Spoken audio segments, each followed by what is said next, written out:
All right, everybody, welcome to the Purple Friday Show, episode 229. We're back talking about a Ravens victory, another close one against the Cincinnati Bengals, where Jamar Chase practically had almost 300 yards receiving against the Ravens secondary. Look, again, like it's weird, right? The Ravens have struggled against so far now the Bengals twice and the Browns. So they lose the game obviously to the Browns. If you look at them in their division, right? They don't look strong right now. And I know they've won they're 2-1 right now, but those like either like if Lamar's not Lamar, the Ravens are easily 0-3 going into this Steelers game. This will be their first division game, which is wow, we're getting ready to go into December, and this is their first division game all season. But anyway, the game, kind of, we saw the first quarter how it went. Harbaugh calling 2 timeouts on the same drive, and right at the end of the first half, when we needed to go down the field and potentially get a field goal, we didn't have a timeout. The clock burned down. I think all of us in the group were like, "Wish we had wish we had a timeout left, just one, right? Wish we had one timeout left." So Harbaugh did his Harbaugh thing, challenging the play on a 4th and 1 or third? It was a 3rd and 1 or something like that in the red zone. That wouldn't have, like, they were going to go for it either. Like the entire game, Zach Taylor and they were going for it. It didn't matter. They were going for it on 4th and short almost every play. And why wouldn't you? With Joe Burrow the way he was throwing the ball and Jamar Chase the way he was catching, like anything 4th and 2, they were going to go for it all the time. So, offense did his thing. Tylan Wallace just seems to be a big play machine, man. I don't know how he does it. He's like, and he's not like overly fast or anything, but he just knows how to either just stay in bounds, find the open lanes, and him running down the sideline. I thought for sure, I think everybody thought he was out of bounds at one point. And then when they brought the video back, like, nope. Now he had angled that foot right and just kept going down the sideline for an 80-yard touchdown. I think it ended up having 100 yards receiving that game because of that big play. But going into this game, seeing how bad the defense has been all year, we said, okay, they know what they got to do, right? Shut down Jamar Chase. No T. Higgins. They can kind of do what they want, right? But they end up using Chase Brown and pretty much in the passing game, just dumping it off to him. He was getting 6-7 yards a catch usually. Jamar Chase, of course, was averaging like 25 yards a catch against the Ravens. And I just don't know from here where the Ravens go defensively. Like, I think they've, outside of maybe like benching Marcus Williams and them and trying maybe Bo Braid, somebody, maybe moving Stevens back there, something, right, has to change because that safety help is just not there. Like that one play I think they showed where Jamar Chase gets the deep touchdown, I think it was a post route or something, and Marcus Williams cheats up to go cover the tight end that's already being covered by the linebacker. Like everybody's like, what are you doing? And then right at the last minute, he realized, oh, there goes Jamar Chase running right past him on that route, touchdown. And I think Marlon Humphrey said it 2 weeks ago. He's like, look, I don't think it's the coaching staff. It feels like guys just aren't committing to their zones. They're not committing to the space they need to be in. They're on assignments. They're just playing. They're just free balling it out there. Pause. Like they're just doing kind of what, like it feels like when they're in zone, they're just doing whatever they want to do. Like especially in that secondary, like they're just kind of doing whatever. But they showed when the Ravens were in man coverage, they were shutting down mostly everything when they were in man. In zone, they were getting torn apart. But in man coverage, they were pretty solid as a team, which is, I wonder now with Marlon pretty much healthy, you got Wiggins healthy, Stevens healthy. I don't understand. I don't know why you wouldn't just try to do man coverage from here on out. Like if they beat you that way, fine, they beat you that way. But that's clearly your best your coverage scheme right now. You can't play zone. You just can't. I'm sorry. And they were talking about like I think it was Keyshawn Johnson or Michael Irvin. I think they were talking about the quarters coverage for the Ravens and stuff. And they were like, let's say Ocho Cinco was talking about that with Shannon Sharp on Nightcap, and he was like just saying, he's like, oh yeah, you see quarters coverage, you're running posts every single time. That beats that coverage Eagles every single time. And they were like, if you think that Mike Tomlin and some of these other coaches and Andy Reid don't see that week to week. And they're like, oh, if the Ravens are playing quarters, they're changing the play right there in the line of scrimmage, post route. Like they're going to beat it every single time because the Ravens can't stop it. So after watching the game, the offense did what it did, right? But I think the bigger story for the Ravens going forward is this defense. It's bad. They have some bright spots. Don't get me wrong. You know, they had like Nnamdi had like 3 sacks in the game. Credited him. He had 3 sacks. So, but I think I said to you guys in the group chat, it's like it's not about the fact that they're getting sacks. It's like it's when it's happening. They're getting this stuff very early in the game, or it's like on a 1st and 10 or something like that. They're not getting this stuff when it's 3rd and short. They're not getting it in the 3rd and 4th quarter when they need a stop, right? And I think I told you guys the Ravens when they got the forced fumble, they need a takeaway here. The only way this Ravens defense is going to succeed from here on out, the way things going, is they either hold the team to a field goal or they get a takeaway. That's it. Because the teams are going to get down the field on them. They're going to get down the field into the red zone. The question is, can the red zone defense hold them to just 3 points or can they get a takeaway? Because it's just clear to me between the 20s, they can't stop anybody right now. Yeah, it's one of those bittersweet things, man. It's like I'm tired of watching these Ravens games and the way that Lamar's been playing over the last stretch of few weeks or whatever the case may be. And then it gets overshadowed by just horrible defense. And once again, second time we played the Bengals and similar result, thankfully, but also it looked exactly the same on defense. They couldn't stop anything. It seems almost as if we were playing like a prevent defense almost for majority of the game where, you know, we were just kind of living with everything underneath, which, you know, in some cases is an okay strategy, but, you know, in circumstances where they have playmakers catching the ball underneath and making guys miss and getting 7 yards a catch underneath, that's not, you know, that strategy is not sustainable.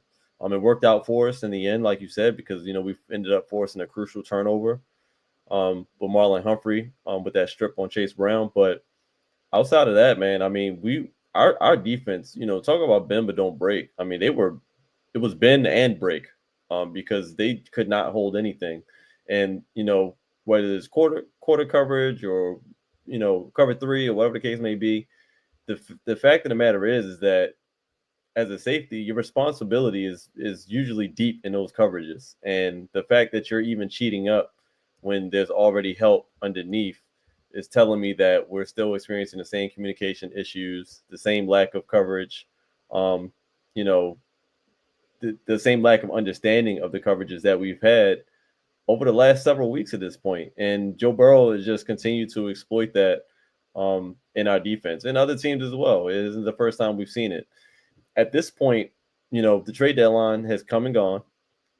We traded for Tre'Davious White. We haven't seen him on the field yet. I can imagine they might try to work him in there this week. We'll see. But I'm not sure personnel-wise what you can really do with this group. I mean, who we have is who we have. And like I said, if some of the blunders look like they were like talent issues where it's like, you know, they're just getting torched one-on-one on some like, you know, best player to the ball type situation. It's not that. It's clearly communication and not understanding coverages. So it seems like as bad as we've looked in the secondary, it does seem to be fixable. The concern is that we're heading into week 11 and it hasn't been fixed yet. So that's, you know, where we come, you know, at our crossroads. But I do want to give credit at least to Marlon Humphrey. I mean, not just because he made, you know, kind of a game-saving turnover in that game, but not just on the field, but he's like been showing a lot of leadership off the field. I mean, and we know he has his punchline pod, and you know he always gives his, you know, opinion. We don't always like to hear what he has to say, but in the media specifically in the last several weeks, he's just taken nothing but complete accountability with all of everything that's been going on, and he seems to be the only one that's out there making huge plays for us over the last several weeks. So I mean, you know, credit due to him just for remaining a leader. I mean, he's I think the only Raven, you know, over the last, I think he's like the only lone Raven there that we've had in the last, you know, he's been there since since he's gotten there, I think he's the last guy on that team that remains. And, at least he's still showing leadership there. But, our coaching and scheme and all that just has to get better. Pass rush is still an issue. I know, we came up with a lot of pressures in that game, but a lot of that was because Joe Burrow didn't have a running game whatsoever in that game. And a lot of their running game was just pretty much dump off passes. It was pretty much an extension of the run game. So when you don't have a run game and you're one dimensional, it should be easy for you to get pressures. So I don't want guys to think that just because we got a bunch of pressures and we got some sacks, that means that, our pass rush problem is fixed. I still don't think that it's fixed. We still need to see more from Mr. Almost himself and whoever's going to be on that other side, but it just still hasn't been looking good. So more of the same issues that we've been seeing, nothing short of it this week. And also with the offense, an incredible showing with the offense. My only critique with the offense is that we started off super slow. We had a really, really bad start in that game. I'm not sure what was happening or why things were not clicking early on, but that first half, we can't have too many of those first halves, just because, we're going to need every point that we can get in these games coming up, because the defense has already shown us that, offense has to get it done. Tylan Wallace, just a big play magnet. It hasn't been many plays that he has not made when the ball's thrown in his direction from what we've seen, whether it be for a big first down or a big play to the end zone. The guy's, he's making plays. He only had like 5 catches, but he's all 5 of those receptions have been huge for us. So he's been doing well. I still need more consistency out of Bateman. Not sure if we're going to get it. He's looked very better. He's been looking much better than he's looked in previous years. Obviously, you can tell he's healthy, but he just still makes the random drop that, is just not acceptable in certain moments of the game. And, he's been bailed out in big moments because we haven't needed him to show up as much, but he did make up for it with the touchdown pass at the end to kind of seal the game-winning score. So give him the credit. But you're still looking for more consistency. And everybody else, played great. I have nothing bad to say about the offense. They looked amazing in that second half. Didn't even really need Zay to go off like that. Other guys stepped up. And, I think we had like 9 different receivers in that game that caught a pass. So just more Lamar being Lamar. And it just sucks that it's overshadowed by the bad defense that we've been playing. But, it's still a week coming up. And hopefully they can muster something up to put a better product on the field.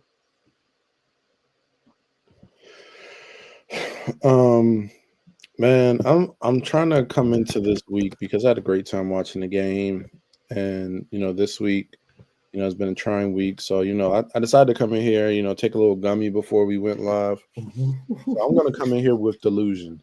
I'm gonna be a delusional fan for this, and I'm gonna do it with talking about the defense, because Mike Tomlin, he said something that kind of stuck out to me. He was like, teams get one-dimensional when they play the Ravens.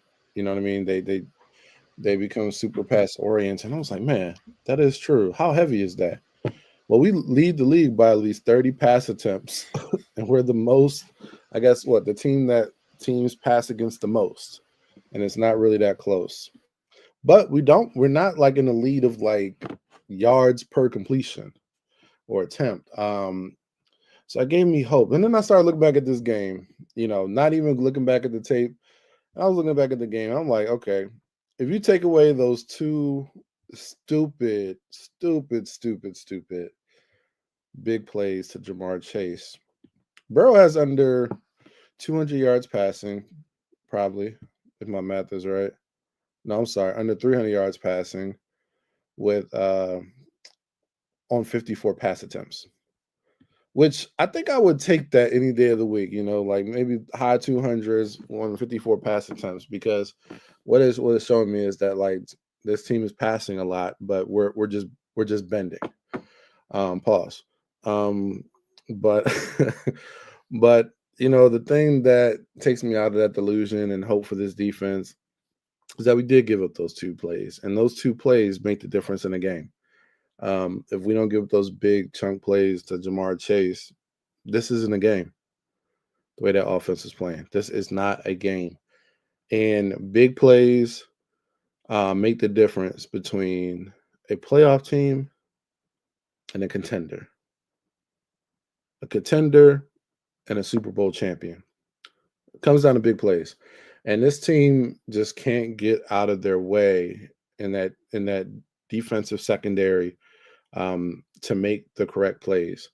I'm still having nightmares about Marcus Williams doing a full 360 on that Jamar Chase touchdown. Like he was literally where's Waldo out there. It's getting to be the same story over and over, and maybe Marlon is right because that's not scheme. I don't know if that's scheme. And to what you all are saying, like around the pass rush, yeah, we're like third or fourth in the league in sacks. But I think the difference is that you see from past Ravens teams are we always got a lot of pressure, but not the sacks. This year we're getting a lot of sacks, but it doesn't feel like we're getting the same amount of pressure. And maybe guys are getting worn out because teams are passing so much on us and we don't have a lot of depth and they're just getting tired, rushing the passer time and time again. They're getting tired. And maybe it is a depth thing, but we're not getting a lot of pressure. But when we do get pressure, we're converting it into a sack. So it's kind of it's a weird thing going on with this Ravens defense. We're making plays up front, but we're not consistently playing well. With the defensive secondary, we can't make a play to save our lives outside of Marlon. So it's rough right now. And people have been saying it all week. I've been reading it left and right. They're saying the Ravens are not a Super Bowl team until this secondary gets it together. Until this defense gets it together. Offensively, I mean, I can't say enough great things outside of like, who the hell put that script together in the first quarter? I think there was I'm trying to remember. There was something very stupid, and I can't come back to it. Trey, you probably remember because you watched all 22. But there was just something in the first couple drives where I was just like, man, where's our head at? I think we like ran the ball in 4, where it was probably a great situation to get a swing pass out to Justice Hill. It's one of our guys on the slant or hit Mark Andrews on a short pass, but we ran in and got stuffed. And then after that, we didn't get the ball back for like 8 minutes. Yeah. That quarter, we were barely on the field. I think it was like with that one drive where they kept running it up the middle, and everybody was like, "I was like, 3 and out, right? Right? Yeah. Why did we run it 3 straight times? Run it outside. They didn't even try, but they didn't even try to run it outside. Like everything was up the middle. Where it's like that's your weakest point in the O line all season is running it up the middle. Very weird. Very works weird. every time. Yeah. So it's rough, man. It was a rough start to that game, but I will give Monken credit. He did start to call a better game. We protected, and guys made plays. I'm really, I know we criticize the inconsistency of this receiving core, but they've been a lot more consistent than inconsistent this year. So I got than any past years. So I got to give them some credit for that. Like they're not a top tier core, but they have the potential to be. But I think, some of the short passes, making clutch plays in the end zone, which was a big issue for years. We're seeing guys come together, and I know we called it out last week, different guys are leading the team in receiving, different guys are making plays. And shout out to Tylan Wallace. He always makes a big play in a big regular season game that turns the tide on that same sideline.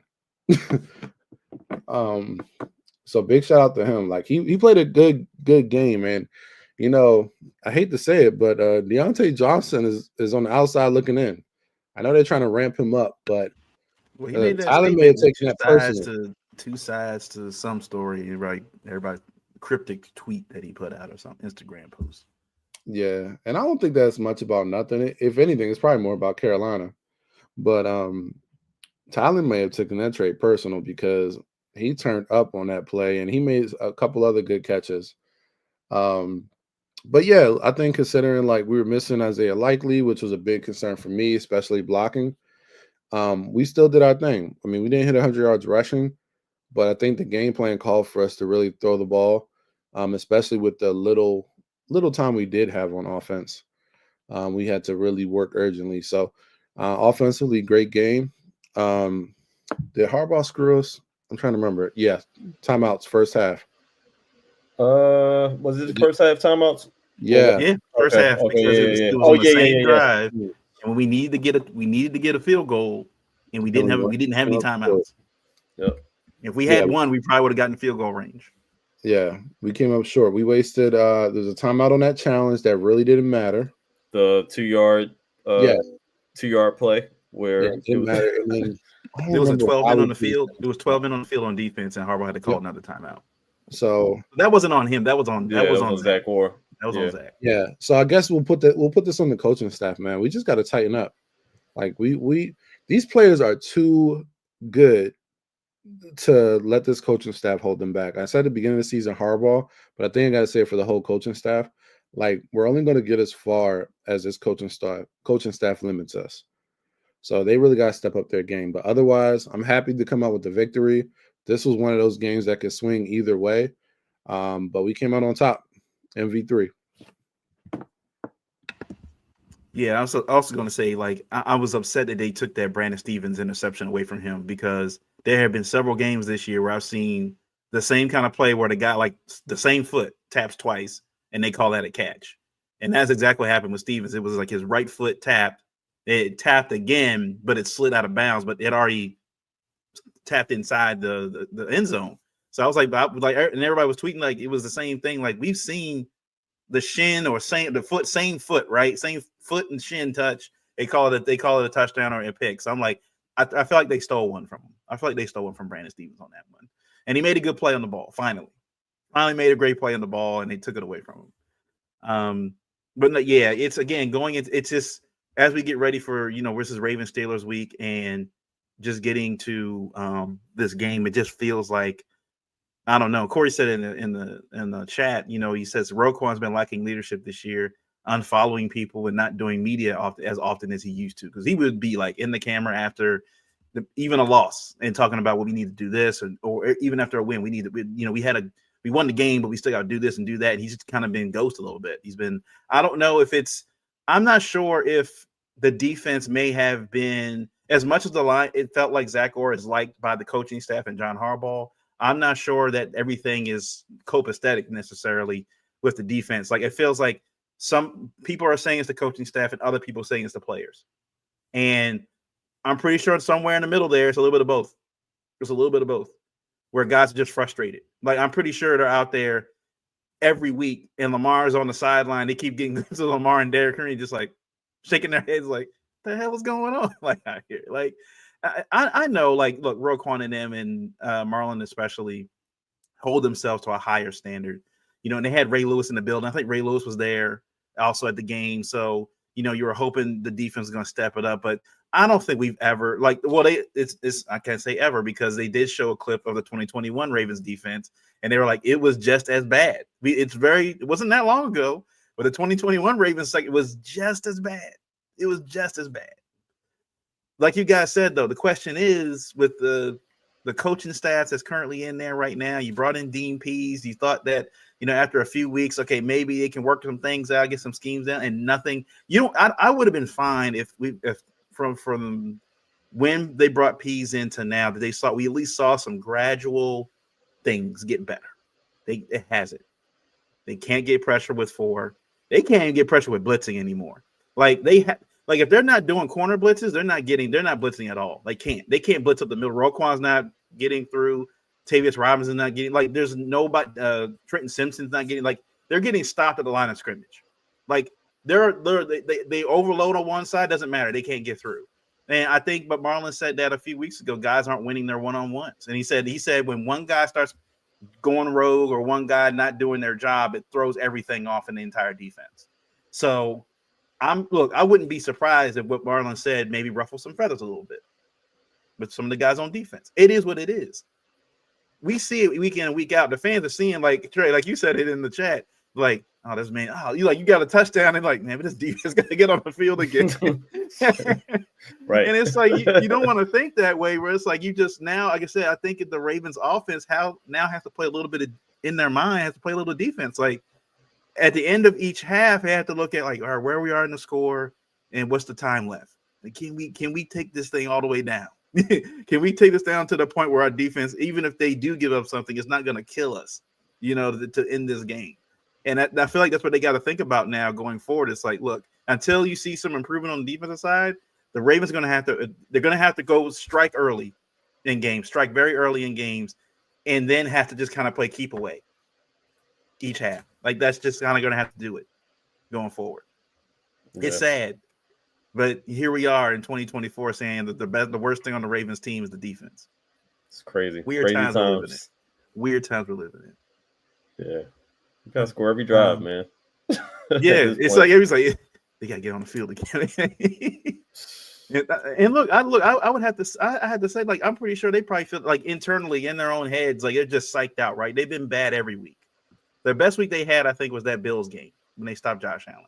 Since then, though, it's just been a snowball effect. Everything just doesn't go right.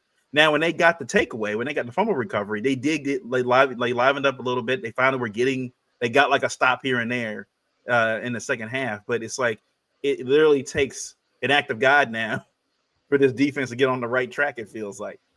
So I would hope that maybe you tell the defense early in the game, like, look, guys, go get a takeaway, man. First quarter, something, get a takeaway.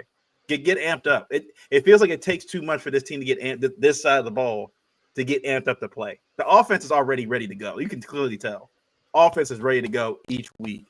This defense doesn't seem to just have, I don't know. Maybe they feel like they probably didn't want to lose Mike McDonald. They probably didn't want to. I feel like that hurt them. They didn't want to lose him. Look, I'm pretty sure they'll do when the season's over. They'll dive into more of what actually happened on the defensive side of the ball this year. But it does feel like that side of the ball just doesn't seem into it. Like, there's a couple guys that are like, it feels like they're playing their best, and it just feels like everybody else is kind of, whatever kind of thing. So, week 10 around the NFL.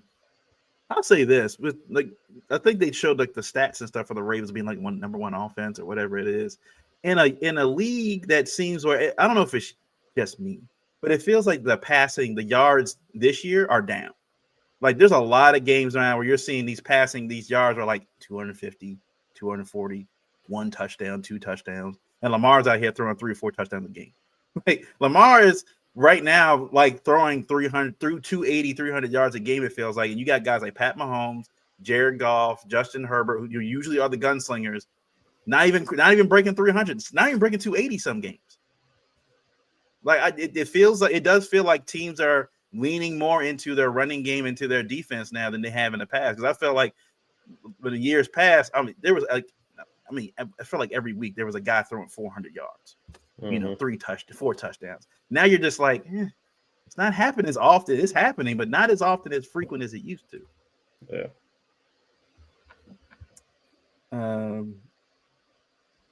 What was the game that? Nah, not talking Panthers Giants. No one cares about that at all. Germany. The Chiefs Broncos. Of course, the Chiefs win on a blocked field goal when the Broncos had the opportunity to win the football game. So frustrating.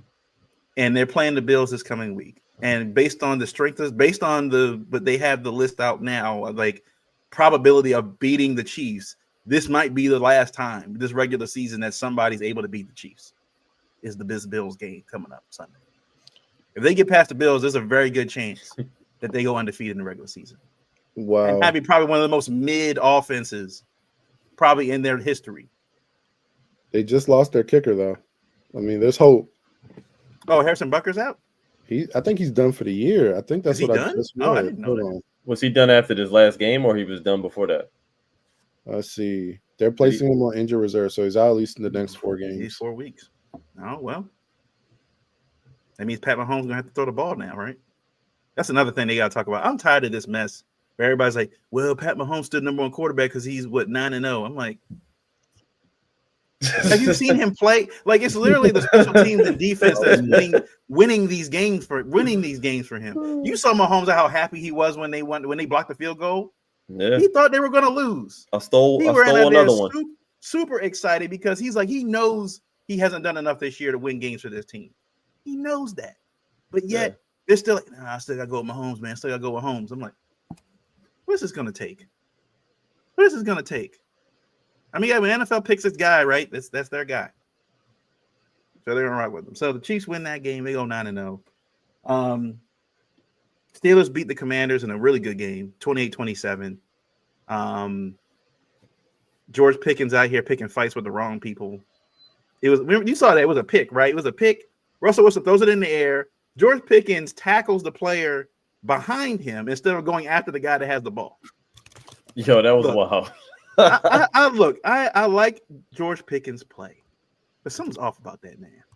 I think that's the best part of his game. That something's off about him. He's just a little. And then what was that one play? I think it was like a wide receiver screen, and it was nowhere near a first down. And he tries to jump. I don't know what he was doing, and he jumped and grabbed the guy by his face mask and then tried to push it. Like I don't know what he was doing. Like it. It's the same man that got drafted with a shiesty on standing in front of his own TV. He's Black Air Forces. Like that dude goes into every game of Black Air Forces on. Yeah, like he's a wild man. He's a wild man, but he fits the division perfectly.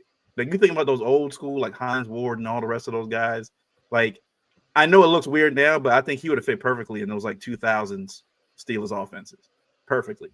So again, I'm kind of surprised he didn't get a personal foul for like unnecessary roughness because like it was completely away from the play. he does like a wrestling move on the dude. Like it was just like I'm pretty sure the guy was just sitting there like, what the hell, man? Like what are you doing? Like the ball's going that way. What are you doing? Like they're still figuring. They get a decisive win, and the Commanders play the Eagles tonight, Thursday night. So that should be that's gonna be a really good game. Excited to see that.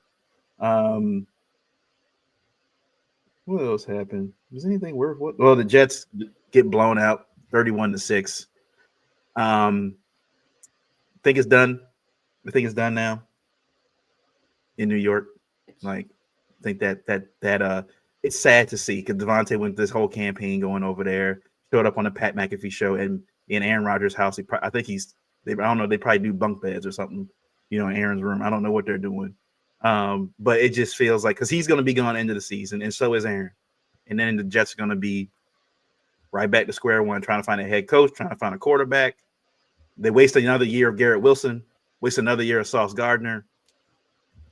Hey, it's good. Good news is at least they'll have the shackles off. I mean, you won't be. Hopefully, they won't be held hostage by Aaron Rodgers, and maybe Devontae moves on. I don't know if they keep him there. I think even if Devontae stays for whatever reason, they're better off if Aaron Rodgers is not there because at least they get to go try to make the pass right, go get their guy, whoever that may be out there, and you never know. I mean, this upcoming draft, they might have their shot at a couple of guys depending on there's a few guys. They got a few more losses they can probably rack up. So I mean, they're not out of it by a long shot. I mean, they can still pick up some nice guys, and it might be a better team. Get the defense a little bit back in order, and listen, I'm pretty sure every Jets fan is just hoping for the season to come to a swift end.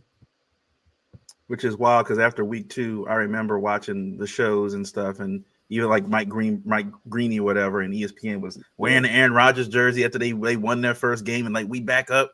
It's on from here, and then it's just been. They're right back to Jets territory. Like they're right back to being the Jets. Mm-hmm. Right back to being the Jets. Yeah. The best thing they can do is tank. That's at this point. They might not have to. They might just lose. They're gonna try each week, right? I don't want to start the rumors, but I think this is the perfect situation for Shador to come in. You get a nice, intelligent head coach and start to turn things around. Imagine Shador coming in. You make sure the offensive line is straightened up. You got Devontae Adams on one side, Garrett Wilson on the other side. And you got the running backs too. You got Breece Hall and Braylon Allen back there. This is a perfect situation for Shador, but I know it's a hope and a wish. They still got to lose some more, but Raiders might snatch him up, but we'll see. Yeah. But speaking of teams that suck, Cowboys lose 34-6. The Cowboys. You can tell how how delusional they are at this. They're blaming the stadium now for why they're losing. It's the sunlight. The sun's coming in the end zone, and it's blinding us from catching the football. I'm like, it was there last year. Y'all win like 12 games. Y'all won like 10, 11, 10, 12 games last year. Wasn't no problem then. Don't the other team got to look at the same sunlight? Yeah, I mean they're catching the ball in the opposite. Like when you switch quarters, they're playing in that same end zone too. They scored 34 points. So that's how delusional the Cowboys are right now. They're blaming the stadium for why they're losing now. Trash. It was the culmination for me was when they put Trey Lance in there because the fans were they were like clapping. They were like, "All right, Trey, let's go." He first play pick. I was like, "Yep, that's where it is." It's Dunzo. And Cooper Rush had 45 yards the entire. He started the game, right? 45 yards passing. 45. This dumpster fire. And then Micah Parsons comes out and says what he says about Mike McCarthy saying, "Oh, he doesn't put in the work and everything else." I mean, look, regardless of what you feel about Mike McCarthy, the man did win a Super Bowl. He is a champion. He did win a Super Bowl. I mean, and I'm pretty sure a lot of guys feel that way. John won a Super Bowl too. I do. Okay, good point. We trash John. Okay, good point. But I think the players we know they feel that way. You just don't say that. You just don't say that. Yeah. Like I blame Jerry more than him anyway. I mean, if there's any reason to salvage the season, that's gone now. You can clearly tell the locker room's been lost. No one cares anymore. I mean, when Dak was on the sideline saying we effing suck, like that was it. Everybody's ready to go to Cabo or Cancun, wherever they're gonna go. They booking their flights now. But they've been saying, like, look, they didn't do anything in the offseason. You wait till the very last deadline to sign CD and Dak. You had all this money saved up just to sign those two a week before, like a couple weeks before the season's getting ready to start. When you could have gone and spent that money on just getting better players, keeping Stephon Gilmore in that defense or something. You let Calamar walk and Mike McCarthy call the plays, and now the offense looks worse than it did last year. And Kellen Moore and the Eagles offense is starting to pick it up. It looks like they're starting to get better. And Dan Quinn's over there in Commanders. They're saying Dan Quinn might be win coach of the year this year. What he's doing with the Commanders right now. They were saying during the trade deadline that several players want to go play in DC because of Dan Quinn. They love the culture over there. You can tell they play for each other. What it is in Dallas right now, I think we've all been saying it for years. As long as Jerry Jones is running things, they ain't winning nothing. They're just not. He's too involved in everything. I was telling somebody at work yesterday that it feels like that Jerry Jones still is drafting like it's 1997. Like that's how he drafts. It feels like to me. He just drafts like it's 1997. He is like in zero. He's not a real scout. He's not. He's just looking at whoever the top guy is based on somebody's rankings, and I'm going to pick that guy. That's what he's doing. Yep. And he's not even making any major offseason choices. He used to do stuff like that when he signed Deion. When he left the 49ers and Deion was in free agency, he's like, how much I got to pay you to not play baseball? And he paid him that money. All this started with Jimmy Johnson, man. You let Jimmy Johnson build the team. You don't want him to take the credit. You let him go. And it's been like this ever since. Jerry Jones wants to be the reason the Cowboys are winning. He doesn't want the coach. He doesn't want Dak. And I'll say this, too, about Micah. The fact that Micah is so vocal and so outspoken about everything, I don't know if he wants Micah around much longer. He talks too much. I think he gives away the secret sauce a little bit too much. He's too quick to go talk. I don't blame Micah one bit because you lead by example, and your owner talks too much. Your owner's on radio every week talking. Mm-hmm. Your quarterback's talking on the sideline about how much he sucks. You got everybody. Mike McCarthy is defending himself every week from just the anarchy of what's been going on every year. So if Jerry Jones is able to do it, what you think your player is going to do? Like if he's out there every week, he's on a weekly show every week, airing grievances, threatening to fire people, defending people who really shouldn't need to be defended. I mean, you're defending people. You're defending your players that haven't shown up, missed meetings, playing poorly on Sundays, like you're going to bat for people publicly that don't deserve it. What do you expect your players to do? If I'm Micah and I'm worth that much money, I'm gonna be vocal too. What are you gonna do? Trade me? Thank you. Do me the favor. Do me the favor and trade me somewhere else. Out of here. So in normal circumstances, I get it. You know, you don't want your players, you know, constantly, you know, going on podcasts and giving up all the locker room stuff and, you know, just airing all the business out. But this is a different case. This season is clearly over for the Cowboys. Micah is, you know, he's going to get paid whatever he's going to get paid. And what do I have to lose? I mean, I'm just keeping it a bean at this point. He clearly wants out. I mean, he's glazing every quarterback in the league that will listen at this point. So, you know, he's already on his own show, just pretty much he's telling you in code where he wants to be. So it ain't Dallas. So I don't blame him in this circumstance. Normally, yes, that's a problem, and you know that's a something that you don't want in your locker room when it comes to the personality and just having a loud mouth. But in this case, it's a circus over there anyway. So at this point, I'm gonna just go ahead and speak my mind. Let them self-destruct. Just let them self-destruct. That's the only way it's going to change over there. They have to hit completely rock bottom. Yeah, that's it. No, yeah, I think a lot of times I think we've looked at and everybody has the last few years. They've always been winning 10 or 12 games, right? So winning disguises a lot of things. I don't think this is new for this team. It's just that now that they're losing, all this stuff's coming to the forefront.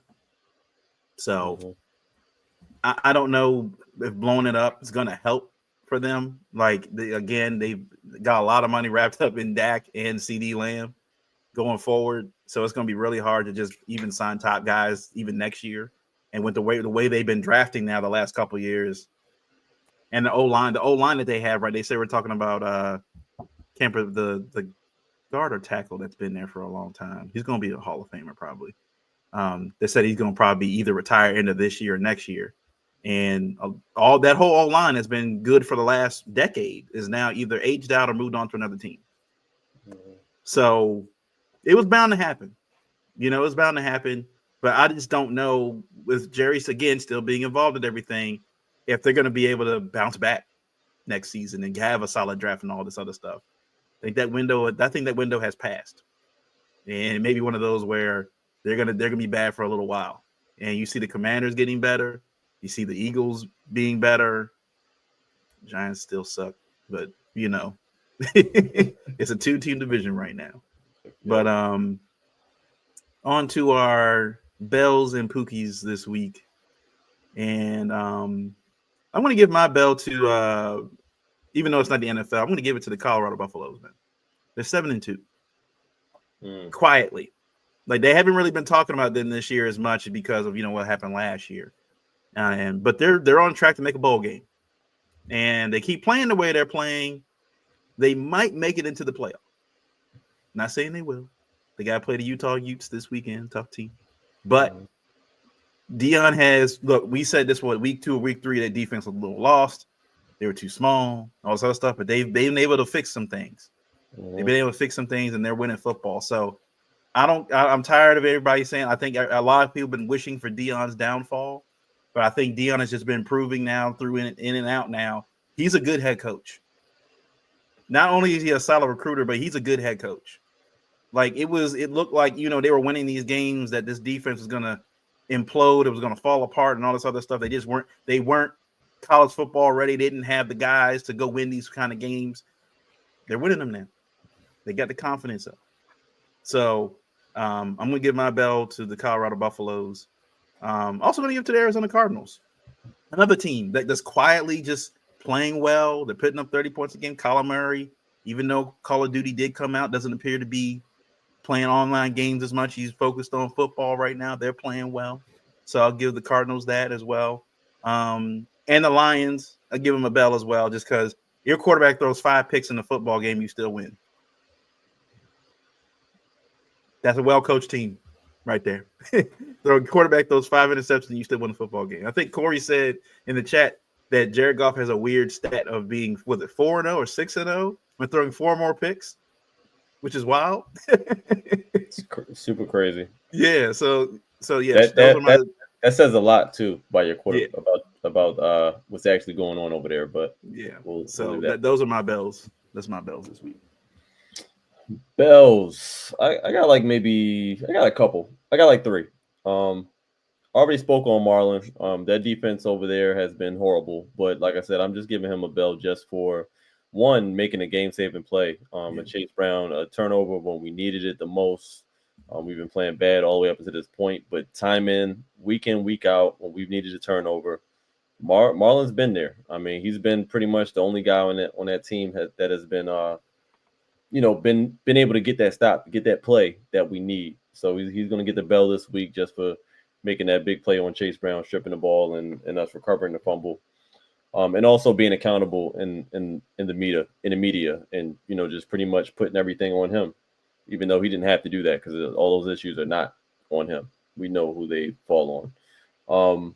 Lamar Jackson, AFC Player of the Week again. Just once again, slow start in that game, but came out in the second half, took total command of the offense. We didn't have a huge rushing day out of Derrick Henry. I think he had like 16 carries, well under 100 yards. No problem whatsoever. Went in there, commanded the offense. He was making great throws, throwing guys open. He found not even just the Tylan Wallace touchdown on the sideline, but there was another play where he found Tylan Wallace in between two defenders, just throwing dimes. He looked good, man. He looked super good. In that game, the numbers look great. I think he had like 140 something quarterback rating. His quarterback ratings have been like in the 140s all the way up to perfect like the last few weeks. Almost touching 300 yards. Like I think since I can't remember, since the last 5 or 6 games, I can't remember how many he's throwing, like 75% over that span. The guy's lights out, man. I mean, he can get the bell every week from me, depending on how the rest of it shakes out, but it's a given. And then one, I know it's Steelers week and everything, but I give props when it's due because I will trash you when you deserve to be trashed. And I trashed Mike Williams before that trade when he was in the Jets because he lost me money. He lost me a lot of spanky in that parlay that I had. And he showed up in that game for the game-winning catch, even though he wanted to drop it. He wanted to drop it, but he caught that touchdown pass at the end of that game to close out that win for them against the Commanders, a tough team. And so I'll give him a bell for the week as well. Oh man, it was a lot of bad football, man. I don't have too many bells after everybody you named. I'd easily just go with Lamar, pass him a bell. I mean, honestly, Brock Purdy, he played a good game. I mean, after his kicker missed like 4 or 5 field goals, he was able to lead us to the victory.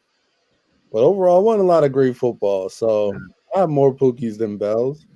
Lamar throwing dimes, and I'm gonna pass a bell to Tyreek Hill, man. I didn't even think he was gonna play because he's down bad right now with his health, but he came in and caught that game-winning touchdown. So I'm gonna give him a bell just for making clutch plays while hurt. All right. Well, since you got a lot of Pookies, I'm gonna let you go, Travis, with the Pookies this week. We'll start. All right, where do we start? Jared Goff. Jared Goff. I thought he was about to have 7 interceptions. Bruh, I thought he was about to break a record for sure. I mean, no pass was safe. Listen, I had a big parlay on the line, and all I needed him to do was throw 2 touchdowns.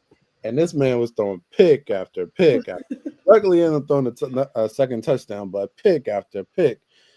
So I gotta give my man a Pookie, man. It was looking bad. I also got to throw one over the CJ Stroud, man.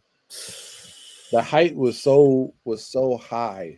There was so much hype surrounding this guy. He's regressed from last year's production. Not gonna say he regressed as a talent, but the interception, that was a very poor throw. That was a very poor throw out there. He had a man open for like 3 years. Oh my gosh, that pass was crazy. That pass was crazy. We weren't able to get a touchdown. So I got to give a Pookie to CJ Stroud. You know, cost his team a victory they should have had in the bag. You shouldn't lose to a quarterback that throws 5 interceptions. Another one, I got to give one to Caleb Williams. I mean, it's probably not fair, but he has not shown up. And I saw a stat today. I can't even remember what it was, but he has some bad historical stats right now as a quarterback coming into the league. And that team is like we talked about a couple weeks ago. They equipped them with some skilled players. DeAndre Swift, Keenan Allen as your third best receiver. You have a good tight end in Semet. You got DJ Moore. You got Rome Odunzo, who looks like a very talented receiver, and you cannot get the job done. I think the stat was he has the worst completion percentage on throws over 15 yards. So Caleb Williams, you gotta get a Pookie, man. Like you can't be losing to the Patriots when you have this type of talent around you. You're the number one pick. They hyped you up to be a generational talent, and you got to step up. You got to step up and make 3 throws. points, man. That's ridiculous. 3 points. Yeah, 3 points. Now, my final. I'm gonna cut it short. My final Pookie goes to the worst quarterback in the NFL, Daniel Bartholomew Jones. Has to be the worst quarterback I've witnessed. And I've witnessed Stoney Case, Kyle Bowler. You know, I've seen some Devin Leary. Tyler Huntley at this point. That man can't throw. Huntley, yeah. I've witnessed some bad quarterbacks, but Daniel Jones, by far, you take. Daniel Jones is what they thought Lamar Jackson was. Daniel Jones is a Pro Bowl tight end. He needs to switch, but he got to do a Tim Tebow here. Switch positions. As a quarterback, he's a grad assistant. He's an offensive analyst. Yeah. He's the one that's going to collect the tape, cut it up, edit it up, make sure he hands it out and hands out the reports at the team meetings. But he is not an NFL quarterback. So I go to Daniel Jones. Yeah, those are some good ones. I had a couple on your list. Just to double down on Caleb. 16 for 30, 120 yards. 30 passes and only 120 yards. That's the stat. That's it. That's all he did. But I'm not going to get on him too much. You already did that. Aaron Rodgers. Lose 31-6 with Devontae Adams, Garrett Wilson on your team. Breece Hall in the backfield. Mm-hmm. Just weapons galore all over that offense. And you can't get it done. 0 TDs, 0 rushing, 0 passing TD, just 0 TDs in the game. So Aaron Rodgers is getting it. Dallas, we had a whole segment on Dallas, so Dallas and then period. Jared Goff, you already mentioned it.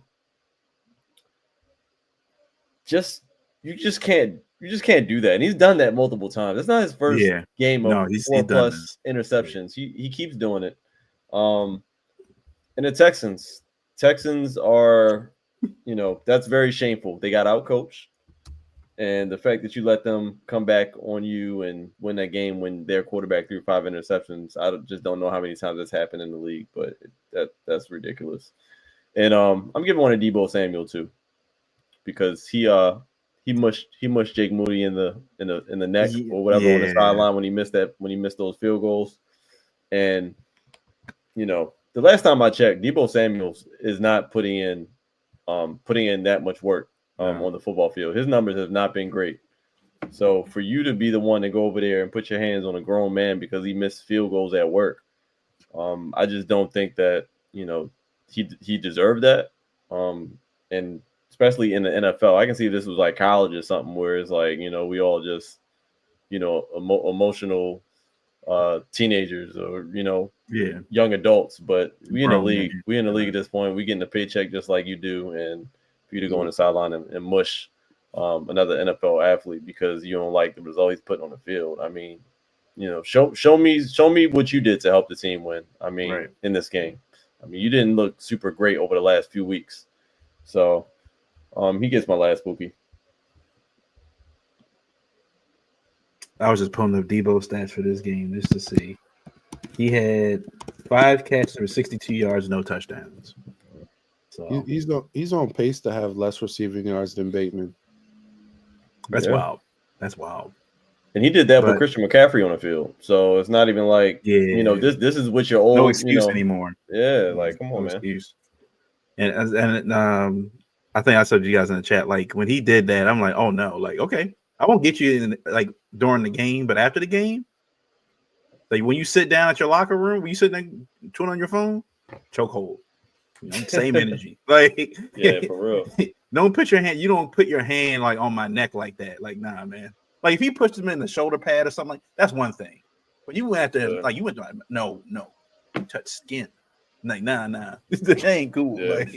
Like Long same time energy, to- man. You Nah, like you did that, and then he walked off. Then walked off. Act like I'm like, now if you're gonna do that, we gonna fight right here, right now. I don't like nah. So I don't think I had any Pookies.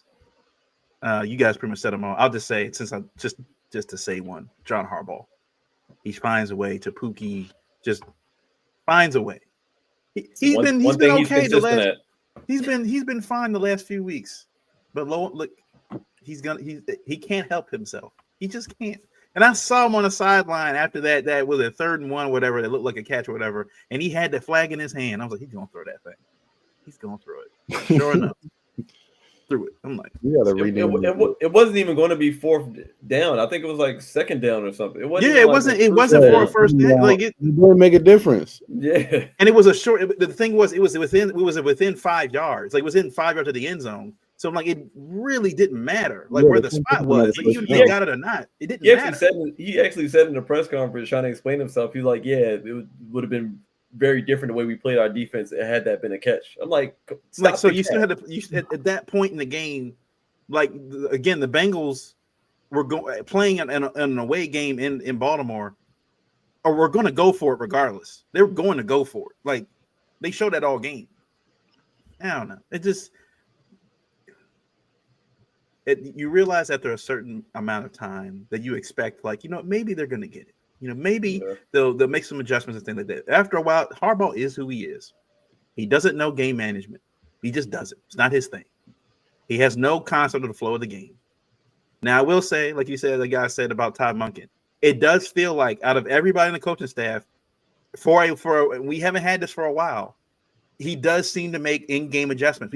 It's not like we have to wait to the second half anymore. Like after a couple of drives, he's like, all right, we're going to change this up and do something completely different. And then the offense gets moving. Like he doesn't wait until the end of the first half now.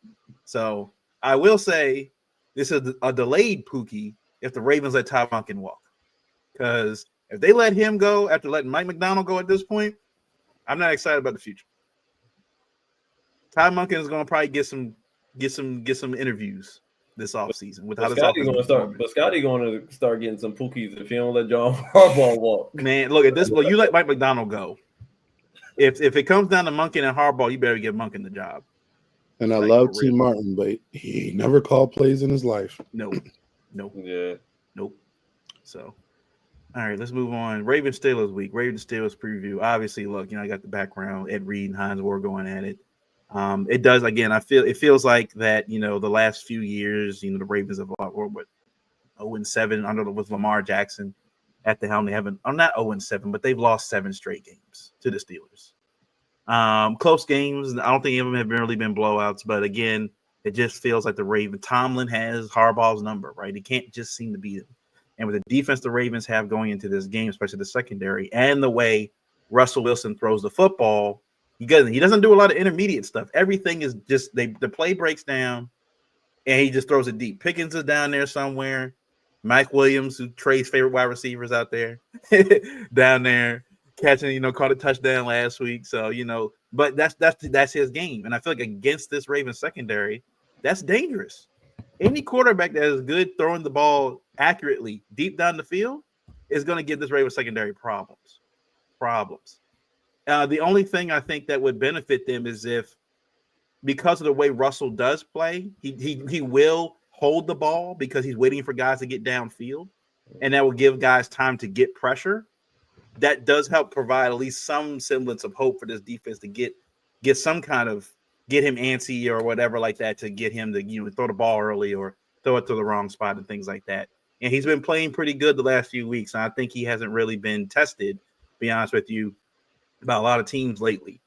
Now, when it comes to matchups with, Pickens on the outside, you got Mike Williams on the outside as well. You got Freiermuth. You got Darnell Washington, who's the 6'8" dude, tight end, whatever, from Georgia. They don't throw the ball at him that much. Freiermuth does give me a little bit of panic, though, because where does he work mostly? The middle of the field.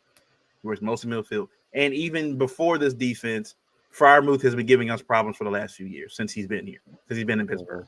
He has been giving us a lot of issues. Pickens typically does in these Ravens games get 80, 90, 100 yards. He typically does get in these Ravens games. Again, I think the key for this Ravens, at the end of the day, I think even though the Ravens offense has been very dynamic, it's been scoring over 30-plus points, these Ravens-Steelers games get real muddy. Turnovers, guys missing plays, hard hits, things like that tends to happen in these kind of games where each team could have put up 40 points last week on somebody else, and this game could easily be 19-17. Easily. Like, it just kind of is how the Ravens and the Steelers operate. It really does feel like, I think in a lot of these games for the Ravens and Steelers, the first half, they're literally just trying to figure each other out. What's each other's tendencies? What are they doing? And then in the second half, things kind of open up. Like this game for the Ravens and Steelers does feel like it's always a second half game. It really doesn't matter at all what happens in the first half. The Ravens could be up by 2 touchdowns. The Steelers could be up by 2 touchdowns. We've seen it go different ways each time. Where the Ravens will have a 17-point lead and still lose by a field goal to the Steelers. We've seen it happen too many times.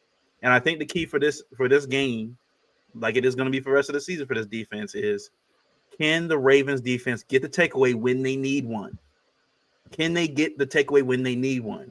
So if they're up by 14, they're up by 10 or whatever, the Steelers are driving, can they get that takeaway to just crush, like kill their spirit a little bit?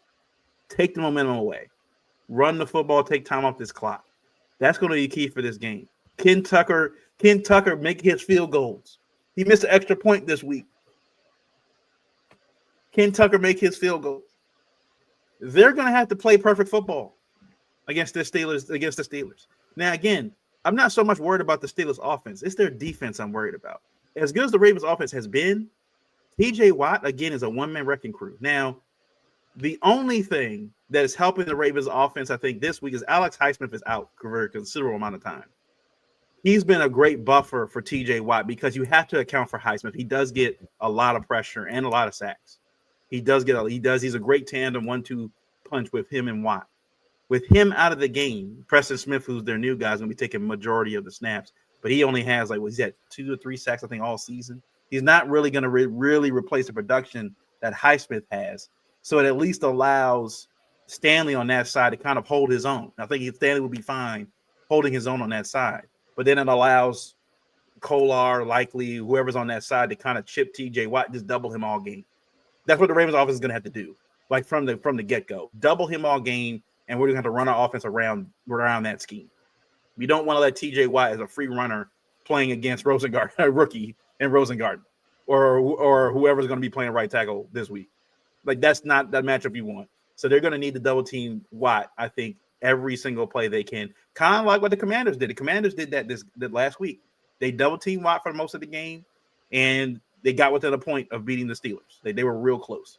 And I think the Ravens offense is dynamic enough. And we've seen Likely was out. The Ravens were still able to put up a lot of points. Because of the way this offense runs, and look, and Zay Flowers only had, 40 yards, 34 yards or something like that this past week. Like, he didn't have a lot of impact yards in this game. So you had Likely, who was out, and Zay wasn't much of an impact, and they still were able to put up over 30 points in this game. So this offense has shown with Monken that they can get it done with different groups of people. Maybe hopefully they bring in Deontay Johnson involved in this game a little bit more. Keaton Mitchell would be perfect for Keaton Mitchell to just go off in this game. Would love to see that dynamic 1-2 punch with Henry and Keaton Mitchell, because I feel like that's when the kind of game the Ravens are going to have to play. If they have an opportunity, get up by 2 touchdowns, all right, it's Keaton Mitchell and Derrick Henry time. Like, we running the ball. Derrick's getting like close to 30 carries this game, and Keaton's going to get like 10 or 12. Like it's whatever. If Lamar only has 220 yards passing, it is what it is. It doesn't matter. They know they got to win this football game because losing to the Browns and the shaky wins they had against the Bengals, it's going to come down to them and the Steelers.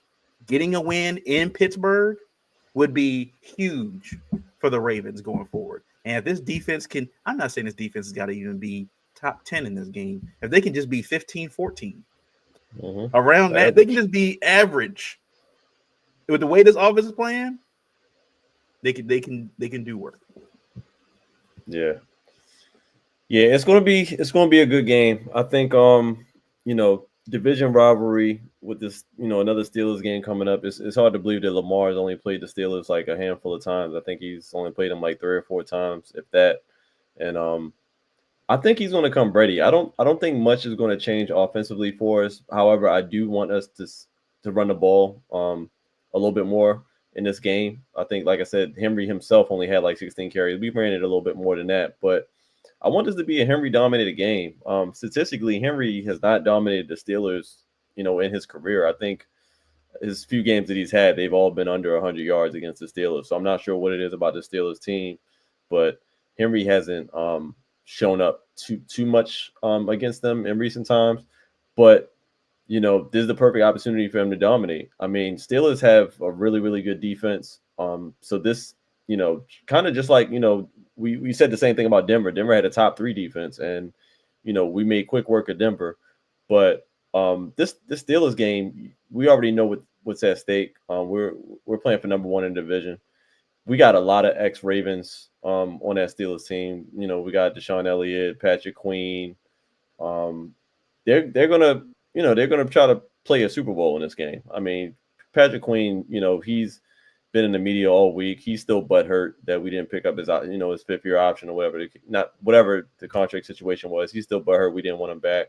So he's going to try to play his best game. So I think as long as we have a plan, with that being said, TJ Watt is still the priority. So I don't think those are 2 guys that we need to get hung up on. But TJ Watt, we need to have a pass rush plan for TJ Watt and that defensive line in general, because even though Highsmith is out, Preston Smith ain't no slouch. I mean, it's such a luxury to just be able to have Preston Smith on your bench. They traded for him at the trade deadline. It's just nice to have him come in after, Highsmith, and you don't really get that much fall off when it comes to just, having a game plan for a defender. I mean, we got to look at him, almost just as much as TJ Watt, but we cannot let TJ Watt be one-on-one. He's going to win one-on-ones against our offensive line. It just is what it is. So we just can't allow that to happen.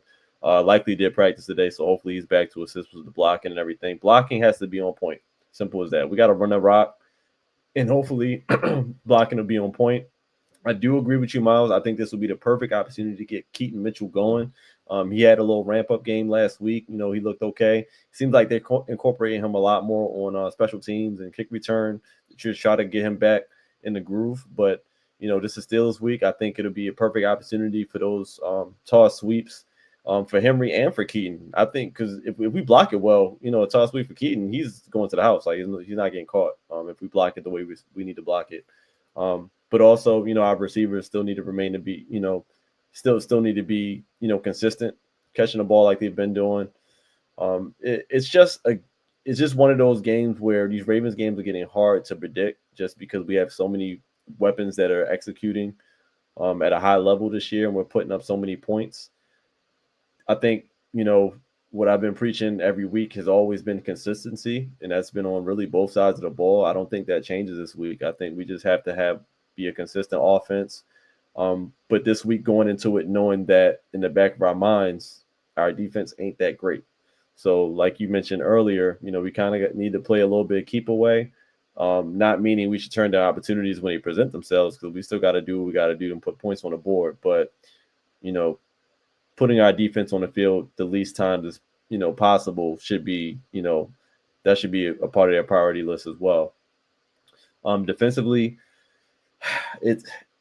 we just can't let George Pickens go off. We cannot let their tight ends go off. That's what's really what I'm concerned with. I think I'm probably more concerned with the tight end play, like you said, Miles, because the middle of our field has just not existed. So those coverages that we've seen, that whatever that zone was, we can run zone, but whatever that zone was last week, I don't want to ever see that again. I don't want to ever see that zone coverage on the field ever again. This might be a game where we can probably dabble in a little bit more man coverage than what we used to, because I'm not really scared of Russell Wilson with DBs, the backs of DBs to him, because it's not like he's going to take off for big yards. But we can't do what we did last week coverage wise. So hopefully they come up with some some different schemes. At this point, I love the fact that Beeks had a huge game with those 3 sacks last week as well. I think he can build off of that to get some more pressure up the middle. And Oweh, we've been begging for some production, man. Like he has to help in this game. Like it is what it is. The Pittsburgh Steelers offensive line is not a great one. They don't have a great offensive line. He needs to generate some pressure on that edge. We know we kind of know what we're going to get in the middle of the of that line, but we need some pressure on the edge, and we need it on third down. We need it on big plays. We don't, we got to force him into making mistakes. We got to keep him in that pocket. And Russell, when he gets to scrambling, it don't look the best now at this point. He's a little bit more panicked than what we've seen when he used to be with Seattle. So I think, we have to somehow find a way to make him uncomfortable, because, he will pick you apart with the way our secondary has been playing. But I think more man coverage might benefit Nate Wiggins a lot more. It's probably going to benefit it might benefit Brandon Stevens a lot more. Maybe not putting him on an island with their best receiver, because I never advise against that. I would actually almost rather Nate Wiggins on their best guy following, but we just can't have what we had last week. But overall, run that football, generate some type of pressure from wherever you can get it from. Maybe you just got to pray real hard the night before. I don't know where it's going to come from, because they haven't showed me that, it's going to be that present. But, we can build off of last week, I think, even though it was kind of a facade, considering that the Bengals had 0 run game. Steelers are going to have a run game. So we're going to need to generate pressure in big-time moments. So hopefully we can get that done. But other than that, it's going to be a close one. Yeah, close and physical. Defensively, we just got to rattle Russ. I think Corey said it. We got to rattle him. Like, he can be the type of quarterback that can turn the ball over quickly. I don't want to say he's like a one-trick pony, but, he's a one-trick pony. He likes to throw the ball deep, and that's his game. And, he'll just lob it up there.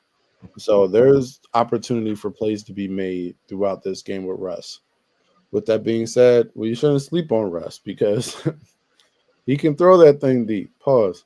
Our DBs can't catch. DBs cannot. So, defensively, the strategy just has to be like put pressure on Russ. I think Tomlin's comments were telling, where he says, like, teams are able to throw so well on us because they get one-dimensional. They just kind of like let the run be what it is and just throw the ball and find success that way. Makes me feel like the Steelers may come out and try to throw the ball 30-plus times. That's what it kind of feels like from his comments. So I think we're going to be in for a game where we definitely got to get pressure. We definitely got to hold on in the secondary, and we got to cut down on the big chunk plays. I'm not even going to say chunk plays, the big scoring plays, because that's what ends up happening. Mm-hmm. I think this has to be a Marcus Williams legacy game as a Raven. It has to be. Center field, man. He got to play the best game of his career, bro. He got to be King Griffey Jr. out there. Anything that comes center field, he's got it. It has to be. Because that's where they're going. You're going to see 2 posts from George Pickens go right at Marcus Williams. Want to sit down? Oh my gosh! This has to be Marcus Williams' legacy game. He's gonna be in the zone covering fire moves underneath. That's exactly what's going to happen. Yeah, probably. So he has to be stopped back there. We got to get. I want to still get pressure for Nnamdi, Oweh, more pressure. Van Noy. I just feel like Van Noy's been absent lately. Granted, he's been nicked up, and I think it's harder for like older pass rushers to keep that strong play out through a He's whole our age. I get it. He's all right. I get it. It's fine. I'm like, I get it, man. He had like 1 or 2 good games in him. That's all I got. That's all I got, man. Yeah. You know, I made my contract. But you know, we definitely need some pressure. We're going to need some play from Ojabo. I want to see Tavius Robinson get more run because he always seems to make a play when he's active in the game. He's been looking good. Run. He's been looking good. Yeah. So you know, overall pressure, make plays in the secondary, make Russ turn the ball over. Offensively, look, this has to be a Pat Ricard legacy game because TJ Watt is on the other side of that line. And we're really gonna have to, you know, give our tackles some help. I know Ronnie Stanley. I'm about to call him Ronald. Well, I mean it's a business trip, so we gotta call him Ronald. Ronald Stanley is gonna even have trouble with TJ Watt. I mean, he's the best defensive player. I mean, some people are calling him the best player in the NFL. You know, between him and Lamar, I can't knock that. So we need Pat Ricard out there playing physical, chip him, knock him the hell out. Like, knock him the hell out. Like, you know, he's a very physical, strong blocker. We're going to need him to chip. We're going to need Isaiah Likely to pitch in. Like, we're really going to have to double this man, double and triple him to really provide some protection for Lamar, open up some lanes for Keith Mitchell, Derrick Henry. We're really going to have to put a big focus on TJ Watt. That has to be the offensive strategy. I don't know what else there is. That man can single-handedly wreck your game plan. Within that context, I agree with you all. We have to run the ball. This is a Steelers-Ravens game. We can't expect this to be a 35-34 game like against the Bengals. I can see it being in the teens. We're going to have to run the ball, make smart plays, get the ball out quickly. You know, I don't even mind like a horizontal game early with Zay, with Deontay, as we try to like slow down TJ Watt, and then eventually open up the playbook a little bit more in the passing game. But I think we have to get the ball out, get it to our playmakers, let them make plays, because the Steelers are known to miss tackles. They're stout, but they do miss tackles. It reminds me of the 49ers last year.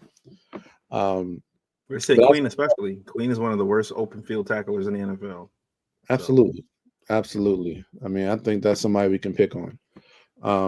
But yeah, get the ball out in our playmakers. I want to see Justice Hill still be utilized. I think he'll be great out of the backfield with the pass rush coming in, like allow him to make plays in space.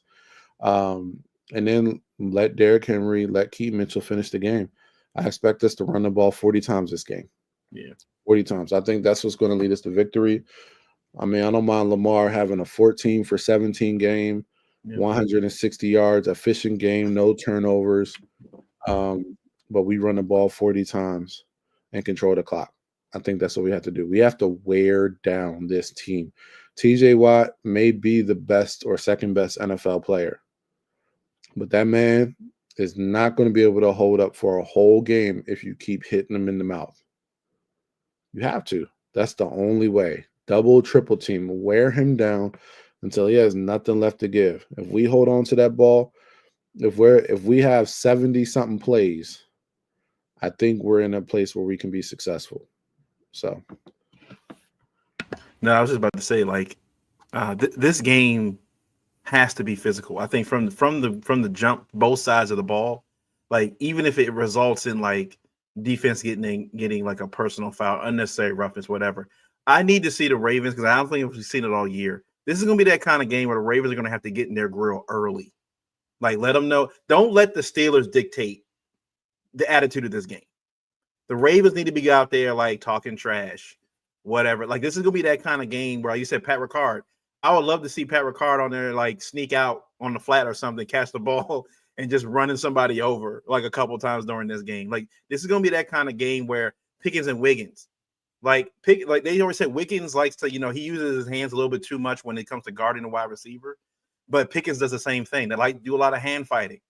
That's probably the perfect matchup you want Wiggins and for Wiggins. Like, they could go, let them kind of play ball, let them kind of do their thing. But I think the Ravens are going to need to early on in this game, offensive line. I would love to see them early in this game, offensive line just kind of push into the second level, into like the secondary and stuff. What do you want? Can I have milk? Yes. No, I need you to grab it. Okay, I'll grab it later. No, today. Okay. Say hi. Say hi. Hi. What up? What up? But yeah, no, I need to see the offensive line. Like everybody needs to be involved in this physical gameplay, or the Ravens need to play in this game. They can't go about this game and just kind of be laissez-faire like they've kind of been and letting the offense be finesse and everything else. They need an old school Ravens type game in this game. Old school Ravens game.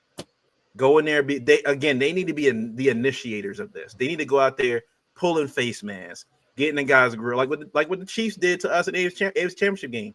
Travis Kelce and all of them were talking trash the entire game from the first snap, and it got into the Ravens' heads. The Ravens got to take that mindset, especially into this game, where it's like, you know what, we're not waiting for the Steelers to dictate how this game's going to go. We're going to make sure we dictate how this game's going to go, and I think it can go up from there. But don't let the Steelers dictate this game. The Ravens need to get out of their own hardball mindset of like, yeah, guys, we're going to be, we're going to be rah team. Nah, they need Ed Reed, Ray Lewis, Bernard Pollard, like that kind of mindset going into this game. But yeah, I think it's a winnable game for the Ravens. Again, it's gonna come down to these are those games where it comes down to like 3 or 4 plays, right, on each side of the ball. Like this is the reason why the Ravens either win this game or lost this game. That's what's going to come down to. So, all right, what's the scores before we get out of here? What's the scores? What we got? Yeah, I've been going back and forth with this one. I think it's going to take a little bit different style of play, like we kind of talked. I think majority running the ball, and that's why score-wise, I think I'm going to have us winning this game in Pittsburgh 24-20. 24-20, 4-point game, physical game. Ooh, I'm gonna go a little lower. I think it's gonna be close. I think it's gonna come down to us. Tuck hitting a field goal. So I think it's gonna be 20-17. 2017. Yeah, I'm actually gonna take Trey's score. I'm exact same score. I don't think this game gets to 30. Just because like I feel like they could be a touchdown early by both teams, and then it just kind of goes into a lull after that for a little bit. And then by the time like the end of the third quarter, going into the fourth quarter, then things start getting exciting around it. But that's usually how these games go with the Ravens and Steelers. So I think it's a winnable game. Zach Orr and his defense are going to have to play probably one of their best games ever. They haven't done it in a while. Against that Bills game was probably their best game they played on defense. But with the weapons that they have in Pittsburgh, the way Pickens plays football, because he's one of the best 50-50 catches in the NFL. And, Najee Harris has been playing well the last few weeks, running the football. Freiermuth, again, is a very deadly weapon for them over the middle, and how bad the Ravens, the middle of the defense has been. Honestly, I think this game comes down to the front four for that defensive line for the Ravens. If they can get pressured, it's up from there. They got to get pressure with 4. They got to be able to get pressure 4. I'll say this: even if they can't with 4, they got to be able to blitz inside the line of scrimmage, like between the tackles and stuff. They haven't been able to do that all year. They got to be able to. If you're going to blitz Simpson, you're going to blitz Roquan or Tavius Robinson. They got to be able to get through the line. They got to be able to do that, because if they're going to be doing like this every game and sending 6 and no one can get there, they're going to be in trouble. Because Russell's going to buy some time, wait for somebody to get deep down the field, and then just throw it up. And the Ravens have been terrible when it comes to scanning those plays or even just feeling those plays in general. So I think, like Trace Motto said, don't put the defense on the field. Don't put the Ravens defense on the field. They should have the least amount of time on the field in this game. The Ravens need to play keep away football. The Ravens need to have the Ravens offense to use on the field like 45 minutes this game. That Ravens defense. Little time they do got on the field. the one good thing, they got a huge opportunity in this game. Yeah. Because if Make they a show up, statement, if they make a statement, if they show up in this game, that Yeah. turns the whole season around. Yeah. And This you is- would this think we're is the time to losing, do it. but for that defense, that will turn the whole season around. Because if they Yeah. dominate this team, it ain't really another You're not- team in the league that we You can't can't handle. if you beat the Steelers, your arch rival, and how well they've been beating, they've lost the last 7 games. You turn around in this game, you're not afraid of anybody at this point. You're like, we got, yeah. So this is the New time. beginnings for the defense. Forget New about the beginnings for last 8 defense. games, or whatever 6 games, whatever how many games they played badly. Forget about those. We got a chance to write this right now. We had a chance to get this right now in Pittsburgh. Let's go do it. Let's go win one. We did it in Cincinnati.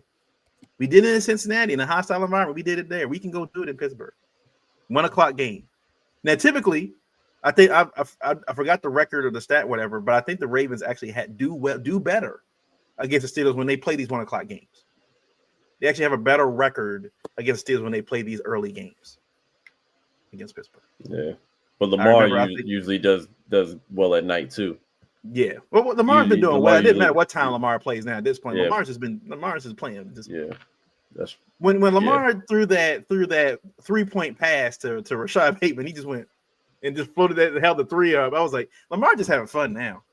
Like the game has slowed down so much for him now at this point, where it's just like it's easy for him now. It's just easy, facts. and I love it. Now that we complained, I think for the last few years, like, oh man, if Lamar can just get some air under the ball a little bit, you don't have to throw laser beams every time. And he's figured it out now. He's like, I don't have to. I can just toss it, just get it over the defender's head. My receiver's right there, catch the football. So it should be a good football game. Should be fun to watch. 1 o'clock game. Stress me out. I'm pretty sure. Yeah, and it should be. Hopefully they win. It's my son's birthday coming up. So hopefully they win this game this week. Start Happy his early weekend birthday, off, man. right? So he's turning 5 years old. 5. Oh, the big 5. Big 5. Let's get another Jackson 5 this week for that. Yeah, Jackson 5. I love it. I would love the Ravens to just put up 40 this game, 40 to 15, something crazy like that, and I can just talk trash all week. So I would love it. But all right, that's it from us. We'll catch you guys later, and hopefully the Ravens get this W this week and get on the right foot for this final stretch going into the playoffs. So thanks guys for watching. We'll catch y'all later. Peace.